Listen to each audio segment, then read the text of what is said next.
اعوذ باللہ السمیع العلیم من الشیطان اللعین الرجیم بسم اللہ الرحمن الرحیم الحمد للہ کاشف الکروب وعالم الغیوب والمطلع علی اسرار القلوب والمنزہ عن الجہات والنقائص والعیوب والمستغنی عن الملبوس والمشروب والمطعوم غالب بعزته غیر مغلوب ظاہر بدلائلہ غیر محجوب والصلاة والسلام والتحیۃ والاکرام علی الرسول الثقلین محبوب رب المشرقین والمغربین ووسیلتنا فی الدارین جد الحسن والحسین ابی القاسم محمد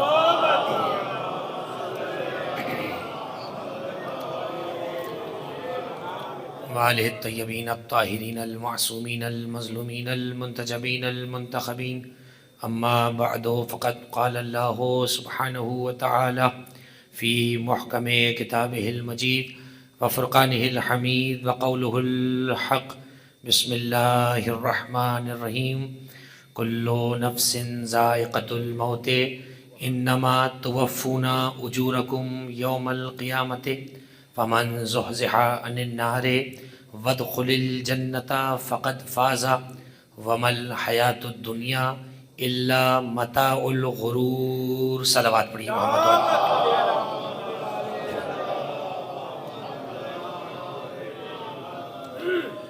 عزیزان گرامی، ایک مرحوم کے سلسلہ ایصال ثواب کی یہ مجلس ہے، ایک مرحوم کے بلندی درجات کی یہ مجلس ایصال ثواب ہے جسے منعقد کیا گیا ہے، اور اس مجلس سے حضرت مولانا شہنشاہ حسین نقوی صاحب نے خطاب فرمانا تھا، لیکن ناسازی طبع کے باعث مولانا اس مجلس میں حاضر ہونے سے قاصر رہے، اور میں نے اس مجلس ایصال ثواب کے لیے سرنامہ کلام میں آیت تو وہی تلاوت کی ہے کہ جس میں ذکر موت کا ہے، لیکن اس آیت کا مفہوم قطعاً مرجانہ نہیں ہے، اس لیے کہ بعض اوقات ہمارے معاشرے میں ہوتا یہ ہے کہ جن چیزوں کے ہم عادی ہو چکے ہوں یا جس چیز کے بیان حال کے ہم عادی ہو چکے ہوں تو ہم سمجھتے ہیں شاید یہ آیت اسی موضوع سے یا اسی ماحول یا اسی بیان یا اسی مطلب سے خاص ہے، جبکہ ایسا نہیں ہوتا ہے۔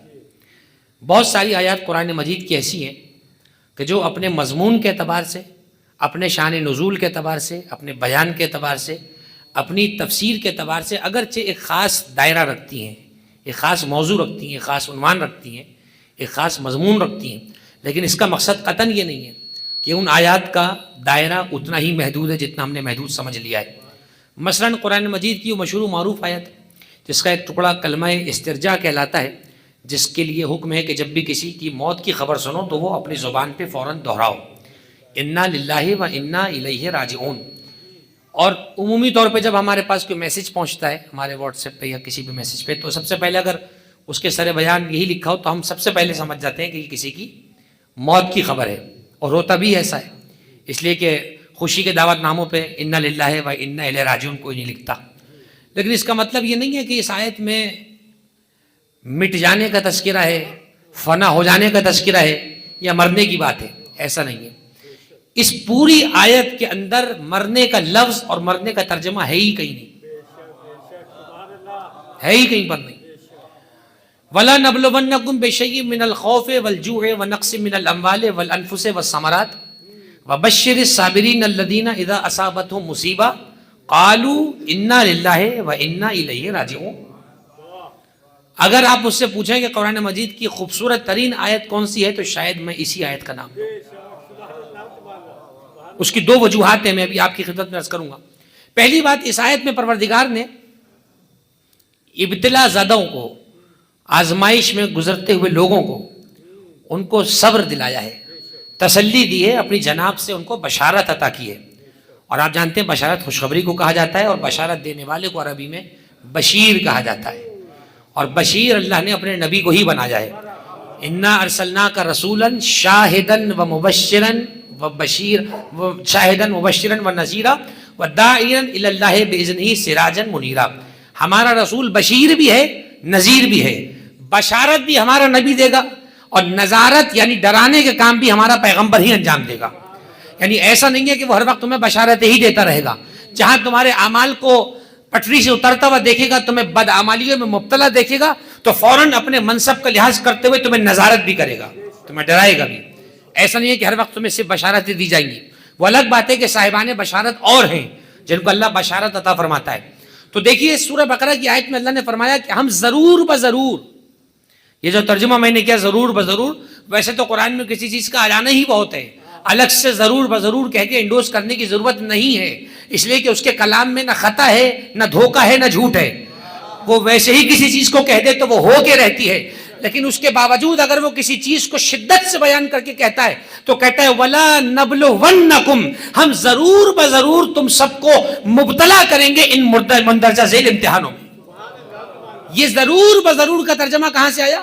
وَلَا نَبْلُوَنَّكُمْ. یہ نبلوہ میں جو بلوہ ہے, یہ بلوہ کہتے ہیں مصیبت کو, امتحان کو, اسی سے لفظ بنا ہے ابتلا, اسی سے لفظ بنا ہے بلا. بلا اردو کا لفظ نہیں ہے, عربی کا لفظ ہے. جب بیٹے نے باپ کو ذبح کرنے کے لیے لٹایا, اللہ نے امتحان میں کامیاب کر دیا, تو اللہ نے باپ کے جذبے کی داد دے کر کہا اِنَّا هَذَا لَهُوَ الْبَلَاءُ الْمُبِينُ, واقعی یہ بڑی سخت بلا تھی جس سے باپ گزر گیا. تو بلا کا عربی میں معنی کیا ہے؟ مصیبت.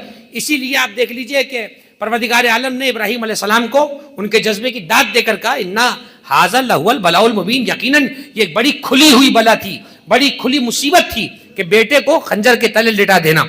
اللہ فرماتا ہے وَلَا نَبْلُوَنَّكُمْ, ہم ضرور بضرور تمہیں آزمائیں گے. یہ ضرور بضرور کا ترجمہ آیا کہاں سے؟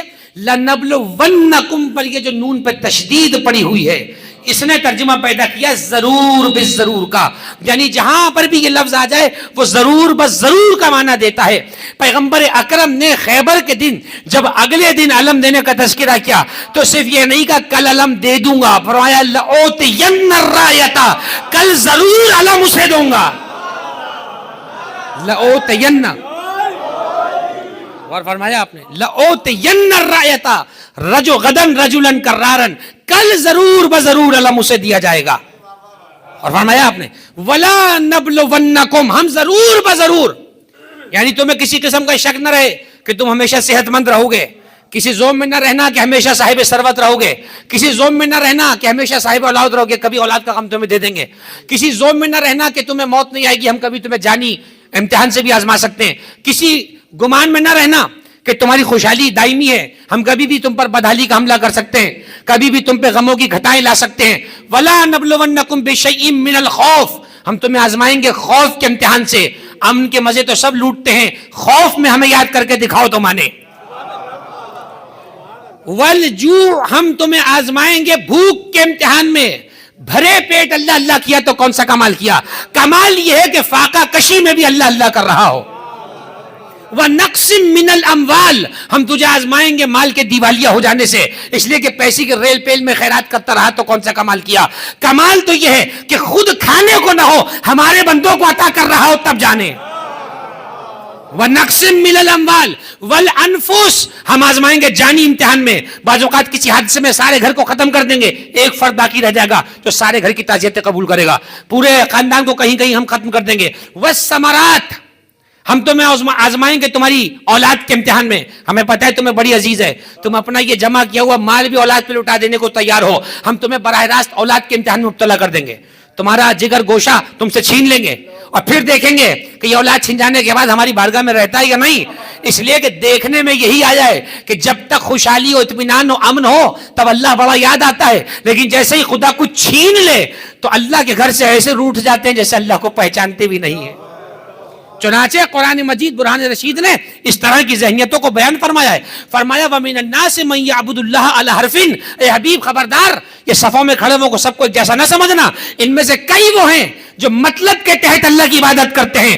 فَإِنْ أَصَابَتْهُ حَسَنَةً اطْمَأَنَّ بِهِ, جب تک ہماری طرف سے انہیں خیر ملتا رہتا ہے بڑے مطمئن رہ کر پابندی سے نیکیاں کرتے ہیں. وَإِنْ أَصَابَتْهُ سَيِّئَةً فَقَدْ انْقَلَبْتُمْ عَلَىٰ عَقْبَيْهِ, اور جیسے ہی ہماری طرف سے کوئی آزمائش پہنچتی ہے تو الٹے پیر ایسے پلٹ جاتے ہیں جیسے اللہ کو جانتے ہی نہیں تھے. ہو گئی ذہنیت. وَمِنَ النَّاسِ من یعبد اللہ علی حرف، کچھ وہ جو مطلب کے تحت عبادت کریں. یعنی اس کا مطلب یہ ہوا ایک صف میں کھڑے سب برابر ہیں لیکن سب کی نیتیں برابر نہیں ہیں. خود اللہ بتا رہا ہے کوئی مطلب کے تحت کھڑا ہے، کسی کی جاب پھنسی ہوئی ہے تو کھڑا ہے، کسی کے گھر کا مسئلہ ہے تو کھڑا ہے، کسی کو ڈاکٹر نے بیماری کا وقت دے دیا تو کھڑا ہوا ہے. کمال یہ ہے کہ جب سب کچھ چل رہا ہو تب بھی ہمارے سامنے کھڑا رہے، سب کچھ چھین جائے تب بھی ہمارے سامنے کھڑا رہے، تب ہم جانیں گے یہ ہمارا ہے. اسی طریقے سے اسی ذہنیت کو بیان کرتے ہوئے بات آگے بڑھی. وَمِنَ النَّاسِ مَن يَقُولُ آمَنَّا بِاللَّهِ وَالْيَوْمِ الْآخِرِ وَمَا هُم بِمُؤْمِنِينَ. ابھی خبردار کہ لا الہ کی رٹ لگانے والوں سے دھوکے میں نہ آ جانا. یہ سب عادتاً لا الہ پڑھ رہے ہیں. خبردار یہ قیامت کی باتیں کرنے والوں سے دھوکے میں نہ آ جانا. یہ مطلب کے تحت ہمیں ہمارا نام لیتے ہیں، قیامت کی باتیں کرتے ہیں. ہم گواہی دے کے کہتے ہیں وَمَا هُم بِمُؤْمِنِينَ، یہ مومن نہیں ہے. لیجئے اللہ نے کلمے کی لاج نہیں رکھی. اللہ نے فرمایا وَمِنَ النَّاسِ مَن يَقُولُ آمَنَّا بِاللَّهِ وَالْيَوْمِ الْآخِرِ، جو زبان سے کہہ کر مرے جا رہے ہیں اللہ ایک ہے، اللہ ایک ہے، قیامت پر یقین ہے، آخرت پر یقین ہے. اللہ کہہ رہا ہے مومن نہیں ہے. اب میں نے تو نہیں کہا نا، اللہ نے کہا اللہ سے پوچھئے کہ اللہ تیرے پاس دلیل کیا ہے، تو نے کیسے کہا، ہمارے زبان کی لاج کیوں نہیں رکھی. اس کا مطلب یہ ہوا کہ اقرار اگر زبان سے دل تک اترا ہوتا تو مومن کہا جاتا. فقط زبانوں پہ کلمہ چل رہا ہے، جب دل میں نافذ ہو جائے گا تب حقیقی مومن کہلاؤ گے. کہ دوسری آیت میں نے پڑھ دی وَمِنَ النَّاسِ والی، ایک آیت اور سنیے وَمِنَ النَّاسِ مَن يُجَادِلُ اللَّهَ بِغَيْرِ عِلْمٍ وَلَا هُدًى وَلَا كِتَابٍ مُنِيرٍ. حبیب اسی ذہنیت کے لوگوں میں سے کچھ لوگ وہ ہیں جو اللہ کی ذات پہ بحث کرتے ہیں حالانکہ ان کے پاس نہ علم توحید ہے، نہ علم قرآن ہے، نہ ان کے پاس ہدایت ہے. تیسری آیت سنائی میں نے وَمِنَ النَّاسِ کی. وَمِنَ النَّاسِ مَن يَعْبُدُ اللَّهَ عَلَى حَرْفٍ، ایک. وَمِنَ النَّاسِ مَن يَقُولُ آمَنَّا بِاللَّهِ وَالْيَوْمِ الْآخِرِ، دو. وَمِنَ النَّاسِ مَن يُجَادِلُ فِي سَبِيلِ اللَّهِ، تیسری آیت کہ اللہ کی راہ میں بیتو کی باتیں کرتے ہیں، اللہ کے بارے میں علم نہیں ہے. تین آیتیں ہو گئیں اور تینوں کا آغاز ہوا وَمِنَ النَّاسِ سے. یہ جو وَمِنَ النَّاسِ کہہ کے قرآن مخاطب کرتا ہے تو لوگوں کے تھنکنگ کو بیان کرتا ہے، ان کے خیالات کو بیان کرتا ہے. تین خیال بیان کرنے کے بعد چوتھی آیت میں ایک اور خیال بیان کر کے کہا وَمِنَ النَّاسِ مَن يَشْرِي نَفْسَهُ ابْتِغَاءَ مَرْضَاتِ اللَّهِ. انہی مطلب پرستوں میں ایک وہ بھی ہے جو سو کے ہماری مرضیاں بھی خرید لیتا. انہی مطلب پرستوں میں ایک وہ بھی ہے. یا سلامت رہے جب ماشاءاللہ. اور فرمایا جی تو چاروں آیتیں وَمِنَ النَّاسِ کی، آیتیں اور بھی ہیں لیکن میں نے بات کو یہاں روکنا ہے.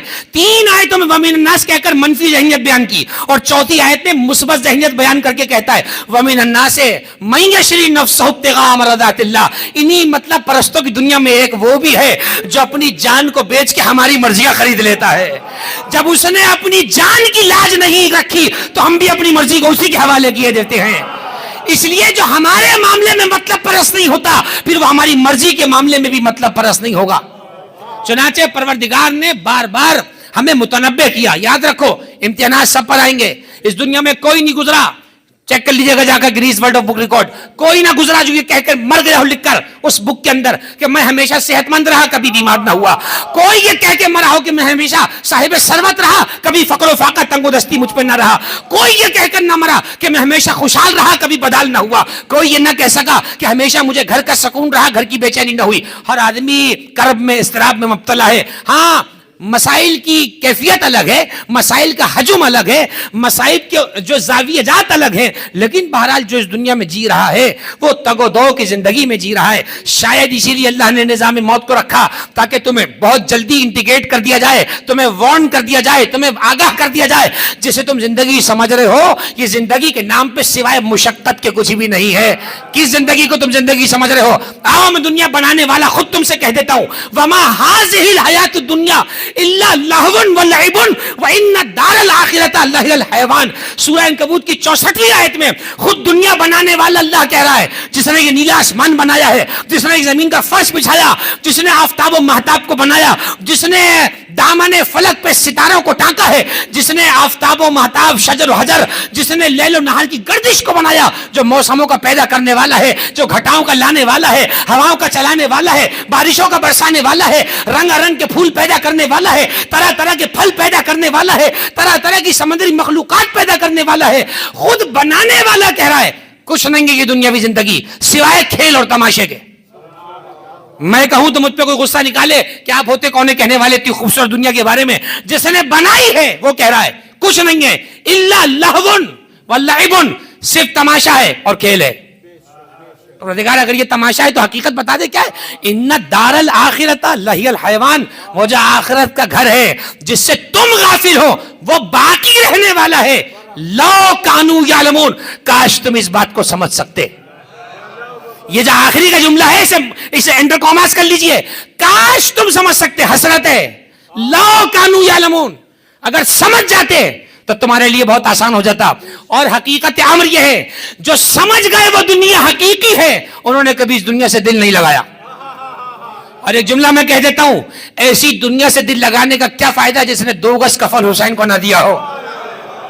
اس دنیا سے محبت کر کے تمہیں کیا مل جائے گا جس نے 2 گز کفن حسین کو نہ دیا, جس نے ایک لحظہ سکون آل محمد کو نہ دیا, جن کے لیے یہ دنیا بنی تھی.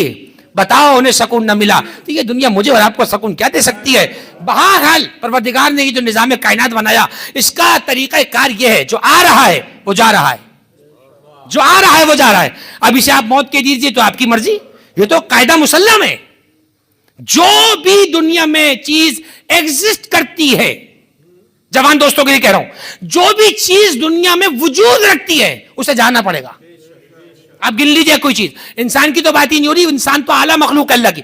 ہر چیز جو دنیا میں آج ہے کل نہیں ہوگی, اور آج سے پہلے نہیں تھی. آج ہے کل نہیں ہوگی, ہمیشہ سے نہیں تھی. ہر چیز پر یہی 3 دور ہیں, اور اسی 3 ادوار کو اللہ نے قرآن میں بیان کیا ہے. هل اتى على الانسان حين من الدهر لم يكن شيئا مذكورا انا خلقنا الانسان من نطفة امشاج نبتليه فجعلناه سميعا بصيرا. اے حضرت انسان, بھول گئے کہ تم آج سے پہلے کوئی قابل ذکر چیز نہ تھے. کتنا عجیب و غریب, کس نے جھنجھوڑا ہے قرآن نے قریب سے آ کر. اور دیکھیے ماہ رمضان قریب آ رہا ہے, ایک جملہ جوان دوستوں کی خدمت میں کر رہا ہوں, خدا کی قسم سحری افطاری کے مینیو سے زیادہ عبادت کے شیڈول پہ غور کریں. اس لیے کہ روزہ بہرحال کھجور سے کھل جائے گا, لیکن اگر عبادتوں کا موسم گزر گیا, رمضان کے بعد بھی کھجور بکے گی, پکوڑے بنیں گے, فروٹ چاٹ بنے گی, لیکن کوشش یہ کی جائے کہ سحری افطار کے مینیو سے زیادہ عبادت کے شیڈول کو طے کریں. اس لیے کہ بڑی برکتوں کا مہینہ قریب آ رہا ہے. پیغمبر ہاتھ اٹھا کے استقبال کر کے کہتے تھے قد اقبل علیکم شہر اللہ, اللہ کا مہمان آ رہا ہے, اللہ کا مہینہ آ رہا ہے. ایسے کہتے تھے پیغمبر, جیسے کسی مہمان کو ویلکم کیا جاتا ہے. پیغمبر نے ایسے ویلکم کیا ہے, ایسے خوش آمدید کہا ہے. چنانچہ کوشش یہ کیجئے کہ اپنے رب سے رابطے کو استوار کریں, اپنے رب سے رابطہ مضبوط ہو جائے. اور جب رب سے رابطہ مضبوط ہو جائے گا, میں ایک بڑا عجیب سا جملہ کہنے لگا ہوں, مجھے بتائیے کتنے ہیں, میں جنرل بات کر رہا ہوں جس میں بھی شامل ہوں, کتنے ہیں جنہوں نے اپنے رب سے دوستی کی ہوئی ہے, دوستی کی ہوئی ہے. سورہ انفطار کی آیت پڑھتا ہوں, یا ایھا الانسان ما غرک بربک الکریم, اے انسان تجھے تیرے رب سے کس چیز نے دھوکے میں ڈال دیا. کتنا قریب ہو کے قرآن بات کر رہا ہے. ما غرک بربک الکریم, رب کی صفت آئی آگے جا کر ایڈجیکٹو, ما غرک بربک الکریم, کریم کہتے ہیں مہربان کو. تیرے مہربان رب سے تجھے کس چیز نے دور کیا. اب دوں جواب.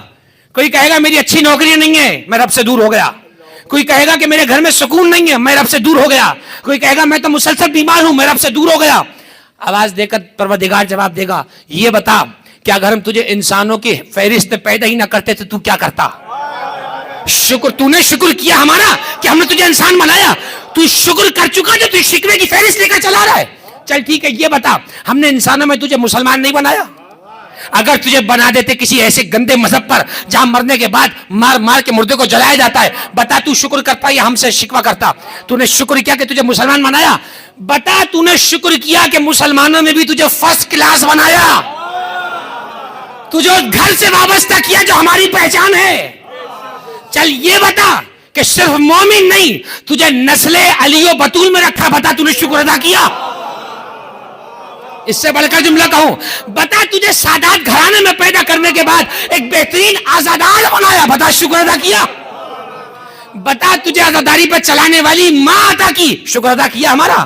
تجھے ایسا باپ پیدا دیا جس نے تجھے ولایت علی پہ پیدا کر کے تجھے نام دیا، شناختی کارڈ میں تیرا نام ہے تیرے باپ کا، بتا شکر ادا کر دیا؟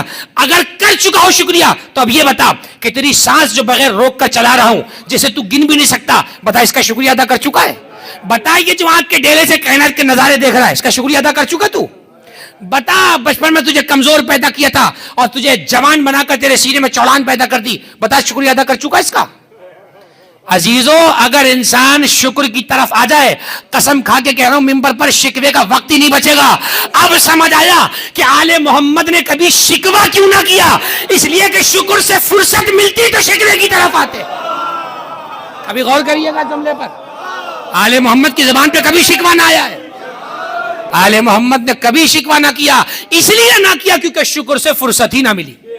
ہمیشہ شکر کرتے رہے، ہمیشہ شکر کرتے رہے۔ معلوم ہے شکر کا فائدہ کیا ہے؟ فرماتا ہے لئن شکرتم لازیدنکم، شکر کرو گے تو ڈبل کر دوں گا، ولئن کفرتم ان عذابی لشدید، اور اگر جو ہے اس کا بھی انکار کیا تو یاد رکھنا میرا عذاب دردناک ہے۔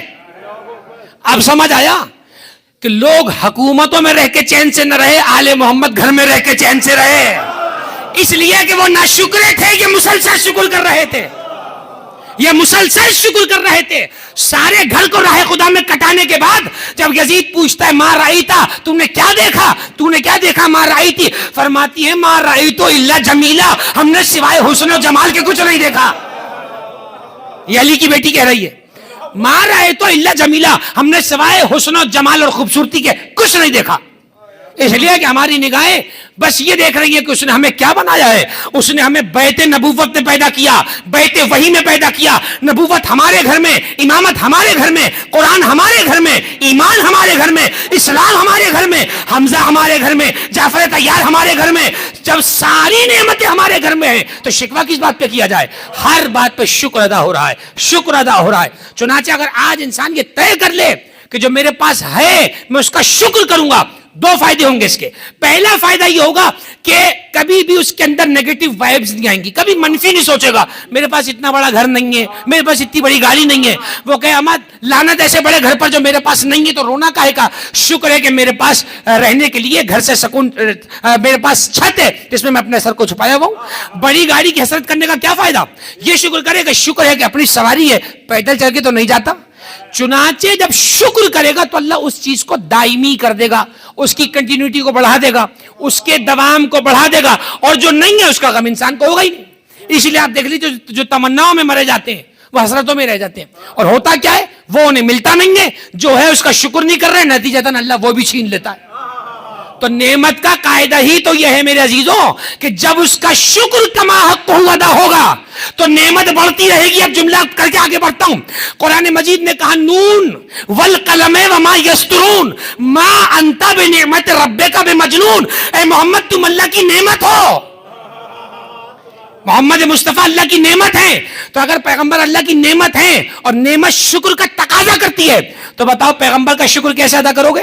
پیغمبر کا شکر ایسے ادا کیا جائے گا کہ پیغمبر کو جیسا بنا کے بھیجا ویسا مانا جائے۔ نعمت کا قاعدہ یہی ہے میرے عزیزو، ہاتھ کا کام یہ ہے کہ اللہ کی عبادت کرے، مخلوق کی مدد کرے، حسین کا ماتم کرے۔ اگر ہاتھ اس کے غیر میں استعمال ہو رہا ہے تو ہاتھ کا شکر ادا نہیں ہوا۔ اللہ نے پیغمبر کو سجا کے بنا کے بھیجا، ان کو جیسا مانا تو ویسے نعمت کا شکر ادا ہوا۔ اب آپ دیکھ لیجئے نعمت کا قاعدہ یہ ہے کہ نعمت گھٹتی نہیں ہے، نعمت بڑھتی ہے۔ ہم نے محمد کو ویسا مانا جیسے تھے، اللہ نے نعمت گھٹائی نہیں، نبوت کے بعد ہمیں امامت میں داخل فرما دیا۔ اور جنہوں نے مصطفیٰ کو اپنے جیسا کہا ان کیا نبوت کے بعد امامت نہیں ہے، قیامت ہے۔ ہم نے نبی کو اپنے جیسا نہیں کہا، ہمیں نبی کے بعد امام ملا، علی اللہ کی نعمت، الیوم اکملت لکم دینکم واتممت علیکم نعمتی۔ ہم نے علی کو ویسا مانا جیسا ماننے کا حق تھا۔ اللہ نے کہا جاؤ نعمت کو بڑھا رہا ہوں، حسن مجتبیٰ جیسا امام ہمیں عطا فرمایا۔ حسن کا شکریہ ادا کیا، حسین جیسا امام ہمیں عطا ہوا، حسین کے بعد سید سجاد جیسا امام عطا ہوا، محمد باقر جیسا امام عطا ہوا، جعفر صادق جیسا امام عطا ہوا، موسی کاظم جیسا امام عطا ہوا، علی رضا جیسا امام عطا ہوا، محمد تقی جیسا امام عطا ہوا، علی نقی جیسا امام عطا ہوا، حسن عسکری جیسا امام عطا ہوا. اور ہم نے 11ویں امام کے زمانے میں بے کلی نہیں کی، ہم نے صبر کا مظاہرہ کیا. انہوں نے کہہ دیا وارث آ چکا ہے، ہم نے مان لیا. 5 برس کے بعد وہ غیبت پہ چلا گیا، ہم نے مان لیا. ہم بلبلائے نہیں، ہم نے شور نہیں مچایا کہاں ہیں، کب آئیں گے، نظر کیوں نہیں آ رہے، کیسے غائب ہیں، اتنی بڑی عمر کیسے ہے. جنہوں نے اعتراض کیا وہ آج تک مہدی ڈھونڈتے پھر رہے، جو صبر سے رہے وہ آج تک چین سے ہیں. تم رہنما رکھ کے بھی پریشان ہو، ہم غیبت میں رکھ کے بھی مطمئن ہیں. ہم غیبت میں رکھ کے مطمئن، اور فرمایا ہم غیبت میں رکھ کے مطمئن ہیں. ہمیں اطمینان ہے، ہمیں اطمینان ہے کہ وہ ہے. عجیب بات یہ ہے، غائب ہمارا ہادی ہے، غائب ہمارا رہنما ہے. کھلبلی تمہیں لگی ہوئی ہے، یہ کھلبلی بتا رہی ہے کہ دال میں کالا ہے یا پوری دال ہی کالی ہے. یہ کھلبلی بتا رہی ہے کہ دال ہی کالی ہے. مرزا تھر بہت خوبصورت جملہ کہتے تھے جملے پر. وہ کہتے تھے کہ یہ اعتراض کرنا ہی بیکار ہے کہ 12واں کیوں نہیں آ رہا، 12واں کیوں نہیں آ رہا. وہ کہتے تھے 11 بھیجے تھے، تم نے سب کو مار دیا، اب جب آپ سب مر جائیں گے تب وہ آئے گا. اب جب آپ سب مر جائیں گے تب وہ آئے گا انشاءاللہ. تو میرے عزیزو، پروردگار عالم نے نظام موت کو اسی لیے خلق فرمایا تاکہ بار بار انسان کو انڈیکیٹ کیا جائے، بار بار اسے آگاہ کیا جائے کہ دیکھ، یاد رکھ، جو ہے اسے جانا ہے، جو ہے اسے جانا ہے. اب تیزی سے بات سمیٹ رہا ہوں. ہم نے موت کا معنی سمجھا مر جانا، مٹ جانا، فنا ہو جانا. خدا کی قسم موت کا معنی یہ نہیں ہے. ہاں، موت کا اصطلاحی معنی کیا ہے؟ تزہق الروح من البدن یا مفارقت الروح من البدن. 2 معنی لکھے علماء نے. روح کا بدن سے جدا ہو جانا. بھائی روح بدن سے الگ ہو گئی، اس کا نام آپ نے موت رکھا ہے. یہ موت تھوڑی ہے. روح چلی گئی عالم ارواح میں، جسم چلے گیا مٹی کے اندر، تو مرا کیا؟ کچھ بھی نہیں. درمیان میں جو نفس تھا اسے اللہ نے سے بیچ سے اٹھا لیا. میں اگر جوان دوستوں کے لیے آسان کر سکوں، دروازہ دیوار میں لگانے کے لیے ساری کوششیں کر لیجئے، لیکن جب تک 3 قبضے آپ کے پاس نہیں ہوں گے، ادھر سے وہ دروازے کو روکے، ادھر سے وہ دیوار کو پکڑے، جیسے ہی درمیان میں آئے دروازہ دیوار سے لگ گیا. اب دروازہ نکالنے کے لیے زیادہ کوشش کرنے کی ضرورت نہیں ہے. وہ قبضہ درمیان سے نکالا، دیوار ادھر رہ گئی، دروازہ وہاں رہ گیا. کلو نفس ذائقۃ الموت. ہر نفس کو موت کا ذائقہ چکھائیں گے. روح کبھی نہ رہتی بدن میں، اگر نفس نہ ہوتا فوراً اڑ جاتی، نکل جاتی. اللہ نے روح کو بدن میں قید کیا نفس کے ساتھ. جب تک نفس ہے روح بدن سے جڑی رہے گی، نکلے گی نہیں. جیسے ہی اللہ چاہے گا کہ روح اور بدن میں جدائی ہو، کسی کو کچھ نہیں کہے گا، نفس سے کہے گا باہر آ جا. نفس نکلا، روح عالم ارواح میں نکل گئی، بدن جہاں سے آئے تھا وہیں چلا گیا. اس کا مقصد کیا ہوا کہ ایک مرتبہ جب نفس موت کا ذائقہ چکھ لے گا. میں مثال دیتا ہوں بہت آسان کر کر. بڑا ڈرایا جاتا ہے اس آیت سے. خدا کی قسم موت سے ڈرا نہ کرو، موت سے دوستی کرو. موت سے ڈرنے کا کیا ضرورت ہے؟ اچھا ڈرنے سے کیا ہوگا؟ موت نہیں آئے گی کیا؟ آئے گی. بہتر یہ ہے کہ موت سے دوستی کر لی جائے. کیوں نہ ہو، ہمارے پہلے امام نے بھی موت سے دوستی کر رکھی تھی نا.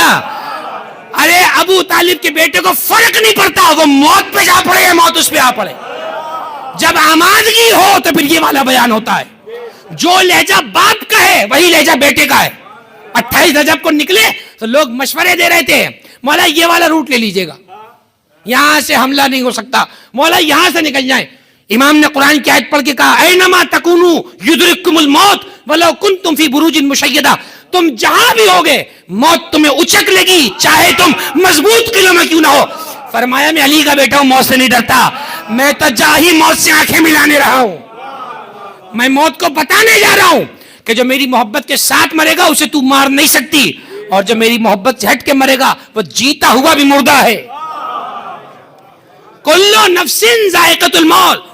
ایک صاحب نے کہا مولانا یہ چکھیے گا یہ پاؤڈر کیسا ہے. زبان پہ رکھا، ہاتھ پہ رکھا. اب چکھنے کے لیے میں نے کیا کیا، اپنی 1.5 چھٹاک کی زبان باہر نکالی اور زبان کو پھرایا ہتھیلی پر. پہلے زبان نے آہستہ سے چکھا ڈر کر، پتہ نہیں تھا ذائقہ کیسا ہے. چونچ باہر آئی، ذرا سی چکھا، زبان کو ذائقہ اچھا لگا، دماغ نے جواب دیا اچھا ہے پورا چاٹ جا. لمبی سے زبان نکالی، ہتھیلی سے پورا چاٹ لیا. ہو گئی بات. ذائقہ بھی چکھ لیا، جو چیز چکھی تھی وہ ختم ہو گئی. ہاں اس سے زیادہ آسان مثال میرے پاس نہیں ہے. میں اپنی جہالت کا اعتراف کر رہا ہوں، اس سے آسان مثال میرے پاس نہیں ہے. جوان دوستوں کے لیے کہہ رہا ہوں، کلو نفس ذائقۃ الموت، ہر نفس نے موت کا ذائقہ چکھنا ہے. ایک مرتبہ نفس نے موت چکھی تو جو چیز چکھی جاتی ہے وہ ختم ہوتی ہے. فرمایا اگر ہمیشہ کے لیے زندہ رہنا چاہتا ہے ایک بار موت کا جام پی لے، ہمیشہ کے لیے موت ختم کر کے تجھے امر کر دیں گے. ابھی دلیل دیتا ہوں.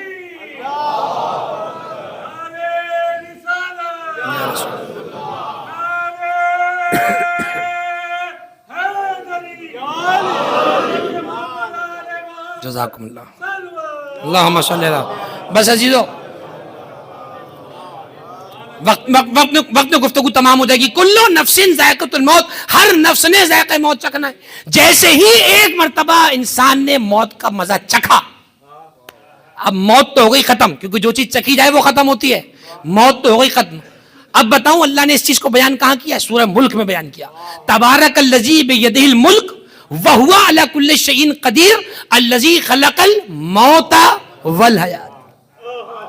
ہمارے معاملہ الٹا ہے، ہم پہلے حیات میں ہیں بعد میں موت ہے. قرآن نے کہا تمہاری آئیڈیالوجی غلط ہے، پہلے موت ہے بعد میں حیات ہے. ایک مرتبہ یہاں موت کا منہ دیکھ لے تو اس سے وعدہ کرتے تجھے پوری زندگی پھر کبھی موت دیکھنے نہیں دیں گے. اب دوں دلیل کہ یہ کون سی زندگی کی بات ہو رہی ہے. اسی لیے پیغمبر کی حدیث ہے من مات علی حب آل محمد ماتا شہیدہ، جو ایک مرتبہ آل محمد کی محبت پہ مر گیا تو کیا ہوگا؟ وہ شہید مرا. کیا بتانا پڑے گا شہید زندہ ہے؟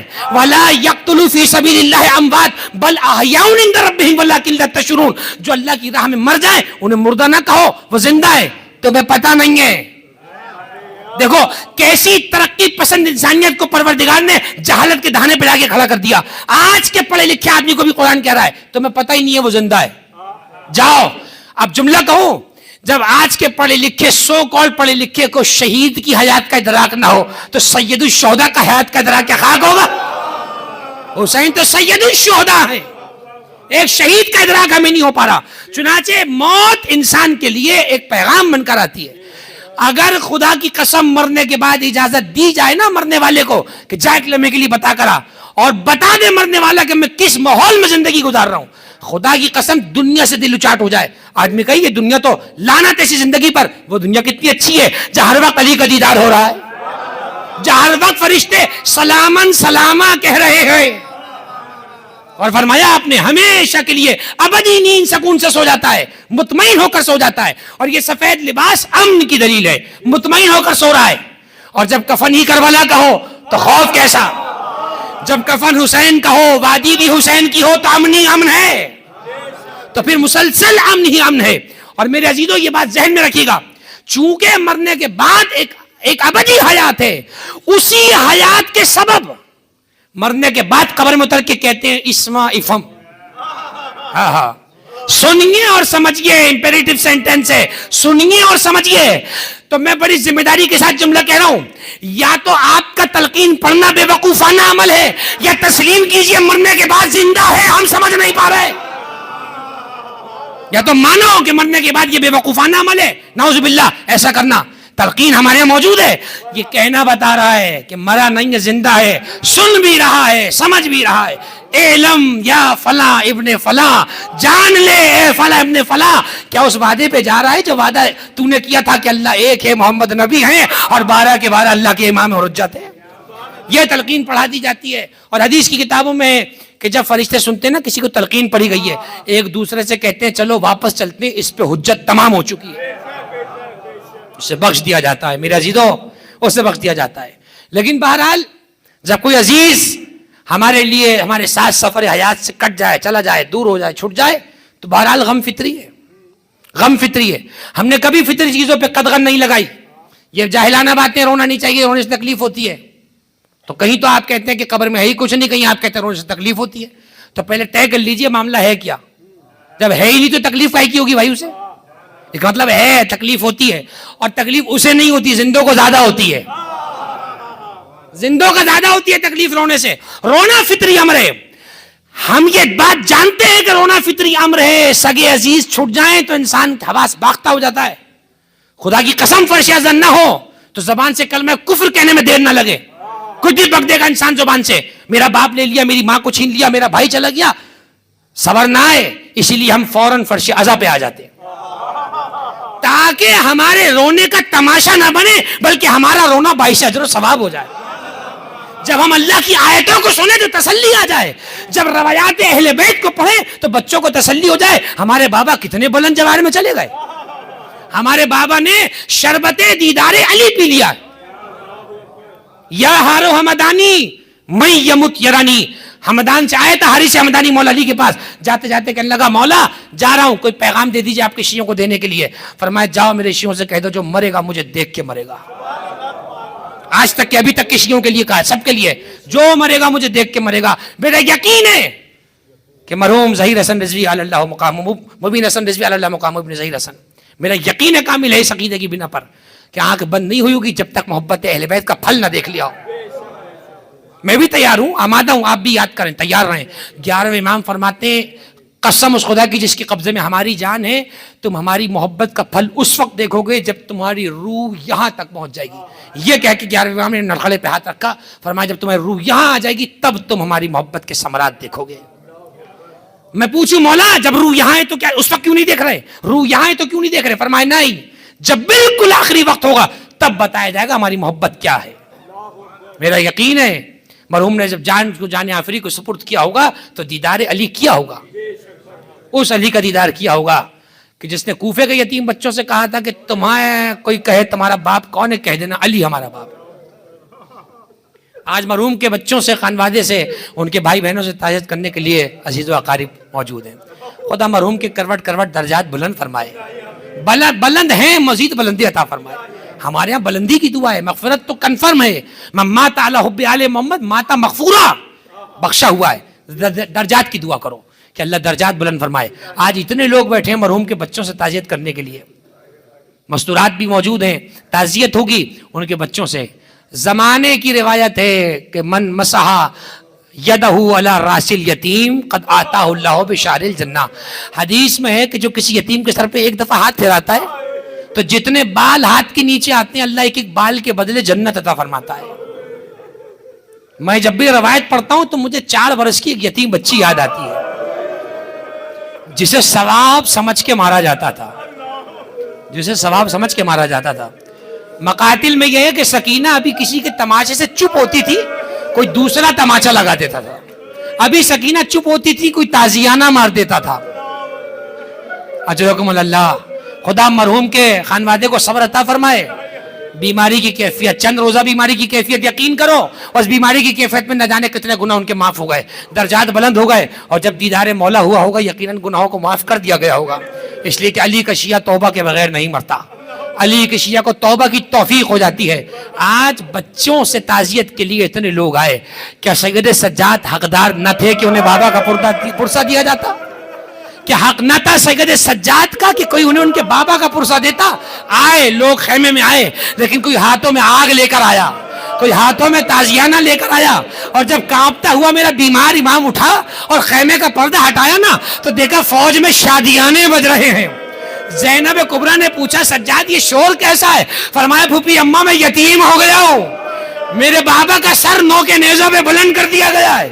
جیسے ہی یہ جملہ سنا زینب دوڑ کے خیمے میں گئی ہیں, آواز دی سکینہ تمہارے بابا مارے گئے. سکینہ ہم جنگل میں اکیلے رہ گئے.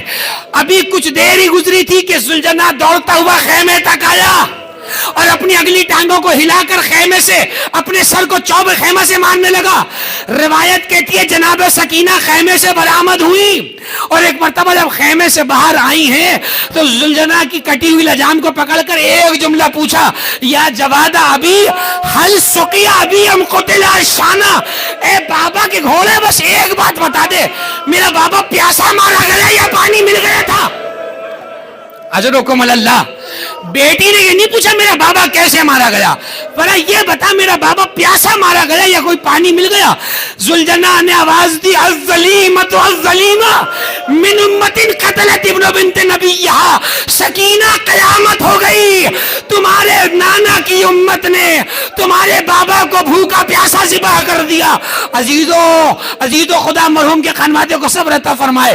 مجھے بتایا مرحوم کے بھائی نے 3 بیٹیوں کو سوگوار چھوڑا ہے، خدا بچوں کو صبر عطا فرمائے۔ ہمارے یہاں بر صغیر کی روایت ہے جس جنازے پہ گریہ ہو رہا ہو سب پوچھتے ہیں شاید بیٹیاں ہیں جو جنازے سے لپٹ کے رو رہی ہیں، اور جس جنازے پہ گریہ نہ ہو لوگ کہتے ہیں کیا مرحوم کی کوئی بیٹی نہ تھی؟ بیٹیاں جنازے کی رونق ہوتی ہیں، اپنی بیٹیوں کا خیال کیا کرو میرے عزیزو، یہ بیٹیاں ہیں جو مرنے کے بعد جنازے کی رونق بنتی ہے۔ بڑا ارمان تھا رسول اللہ کو ہمارے جنازے پہ زہرا گریہ کرے، بہرحال زہرا نے گریہ کیا۔ بڑا ارمان تھا علی کو زینب ہمارے جنازے پہ روئے، زینب کوفے میں آزادی سے گریہ کر چکی، لیکن مجھے اپنے ایمان سے بتاؤ کیا حسین کے دل میں ارمان نہ ہوگا کہ ہماری بھی کوئی بیٹی ہو جو ہمارے جنازے پہ گریہ کرے؟ ہاں، جب شام غریب آئی بچی بابا کے لاشے پہ گئی تو کسی نے سکینہ کو تماچے لگا، کسی نے سکینہ کو تعزیانے لگائے، بچی نے رک کر کے کہا بابا کیا یتیموں کو رونے کی بھی اجازت نہیں؟ بابا سکینہ تمہارے بغیر کیسے زندہ؟